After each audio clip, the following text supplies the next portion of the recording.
पाण्यात जाण्याचे सगळे नियम समजून आपण निघालो बीचवरून सरळ पाण्यामध्ये जायला. पाण्यामध्ये म्हणजे सरळ नाही, बोट मार्गे पाण्यात जायला.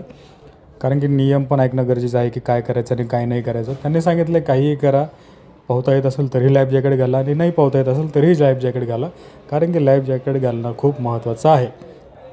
तेव्हा आपण त्यांचं ऐकलं आणि लाईफ जॅकेट आपण जशी बोटमध्ये बसलो तसं आपण घालून घेतली. त्याच्यामुळे मेरे को टेन्शन लेने का नाही, त्यामुळे आपण घेतली घालून सरळ लाईफ जॅकेट.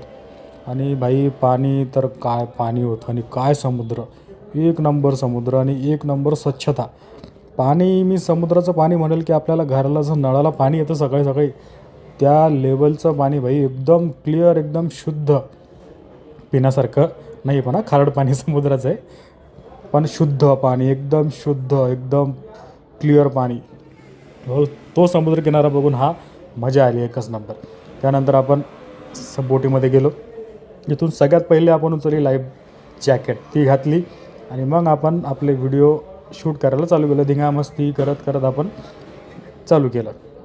लाईफ जॅकेट तर काढलीच नाही शेवटपर्यंत. आणि पाणी बघितलं तुम्ही, एक नंबर पाणी, एक नंबर नितळ पाणी, जसं नळाला येतं तसं पाणी. तिथून आज आपल्याला करायचं होतं 4 ॲक्टिव्हिटी. पहिले स्कुबा डायव्हिंग, नंतर पॅराग्लायडिंग, नंतर बनाना राईड, त्यानंतर जेटस्की. आणखीन पण एक आहे, मी नाव विसरलो.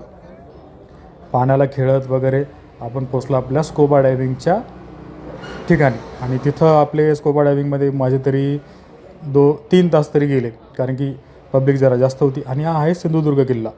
विचार करा, त्या काळी हा किल्ला पाण्याच्या आतमध्ये बांधणं किती अवघड काम असेल. आणि हे पण करणार आहे बरं का मी. हे जरासं खाली आहे, याची लेवल आणखीन वर जातं, हे पण करणार आहे, ते तुम्हाला समजेलच पुढं. आणि भाई इथं फक्त बोटी आहे.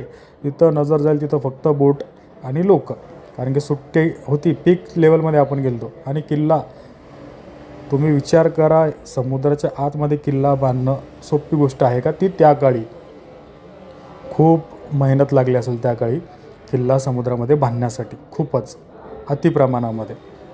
आपली स्कुबा डायव्हिंगचं तर चालूच होतं, त्याला गेले आपले 3 तास.